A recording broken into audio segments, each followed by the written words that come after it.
اعمال اچھے ہیں تو کامیابی ہے، اور اعمال سیاہ ہو کر گئے ہیں تو بربادی ہے۔ فرماتا یحسب ان مالہ اخلدا، کیا تجھے مال بچائے گا؟ کلا لینبذن فی الحطمہ، ہرگز یہ تجھے نہیں بچائے گا، بلکہ یہ تو روندنے والی میں ڈال دیا جائے۔ پھر خود فرماتا وما ادراک ما الحطمہ، تو نے کیا جانا کیا ہے روندنے والی، تو نے سمجھا کیا ہے روندنے والی کیا ہے؟ خود فرماتا ہے سوچ روندنے والی کیا ہے؟ نار اللہ الموقدہ، وہ فرماتا اللہ کی آگ ہے جو بھڑک رہی ہے۔ اللہ کون ہے جو اس رب العالمین کی بھڑکائی ہوئی آگ کو بجھا سکتا ہے؟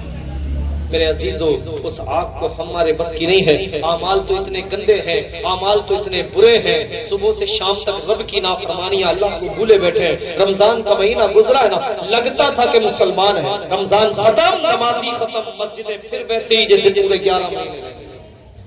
میرے پیارے بھائیوں، مسجد آباد کرو، پتہ نہیں کب روح تن سے جدا ہو جائے۔ اس حال میں اگر جدا ہو گئی کہ سر سجدے میں تھا، زبان پر رب کی پاکی تھی، سر سجدے میں تھا، کہا سبحان ربی الاعلی، سبحان ربی الاعلی، سبحان ربی الاعلی۔ اس حال میں اگر پروردگار سے ملاقات ہو گئی تو سیدھے جنت میں چلے جائیں۔ اور اگر ناچتے گاتے اور کودتے پھاندتے اگر موت آ گئی تو اللہ کرم فرمائے تو بخش دے، ورنہ وہ موت ایسی موت نہیں ہے کہ جہنم کے عذاب سے بچا جا سکے۔ اس لیے اللہ سے ہمیشہ اچھی موت مانگا کرو، اچھی موت۔ فرماتا ہے نار اللہ الموقدہ، وہ اللہ کی آگ ہے جو بھڑک رہی ہے، اور جس کو خالق کائنات نے بھڑکایا ہو، دنیا کے سارے سمندر نچوڑو، دنیا کے دریا اور سمندر، ندی نالے سب کا پانی جمع کر لو، جس کو رب نے بہکایا ہو، جس کو رب نے بھڑکایا ہو، جس کو رب نے جس کے شعلوں کو بلند کیا ہو، اللہ کی عزت کی قسم سارے پانی ایک کرو، اور رب العالمین کی بھڑکائی ہوئی آگ ہے۔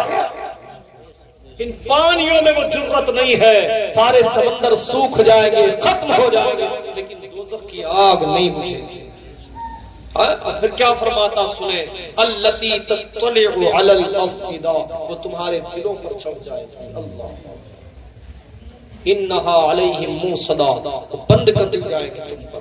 ایک آگ ہے نا، معمولی سی آگ، اس آگ سے انگلی جل جاتی ہے نا تو ہم نے تڑپتے ہوئے دیکھا ہے، ہم نے لوگوں کو مچلتے بلکتے اور روتے ہوئے دیکھا ہے۔ میرے عزیزو، یہ آگ کی حیثیت اس آگ کے سامنے کچھ بھی نہیں ہے۔ وہ اس آگ سے بھیانک ہے، 70 درجے زیادہ خطرناک ہے۔ یہ آگ بھی اس آگ سے پناہ مانگتی ہے۔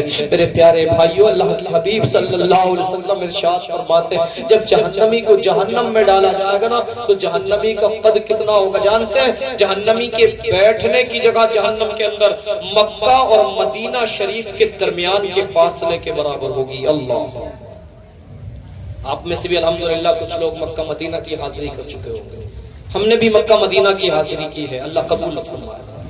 مکہ شریف اور مدینہ شریف کے درمیان کا 450 کلومیٹر کا فاصلہ ہے، اور حضور صلی اللہ علیہ وسلم فرماتے ہیں کہ دوزخ میں ایک دوزخی کے بیٹھنے کی جگہ اتنی ہوگی جیسے مکہ اور مدینے کے درمیان کا فاصلہ ہے۔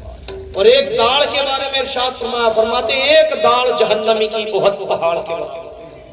میرے بھائیو، اتنا بڑا ہوگا، اور پھر کھال اتنی موٹی کر دی جائے گی، اتنی موٹی کر دی جائے گی کہ 70 گز یا 70 ہاتھ، اللہ اکبر، چوڑی کھال کر دی جائے گی، جہنم میں ڈال دیا جائے گا۔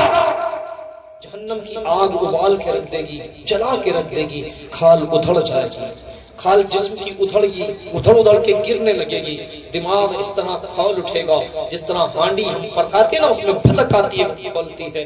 اللہ اکبر، میرے عزیزو، ہم کیسے اس آگ کو، اس عذاب کو برداشت کر سکیں گے؟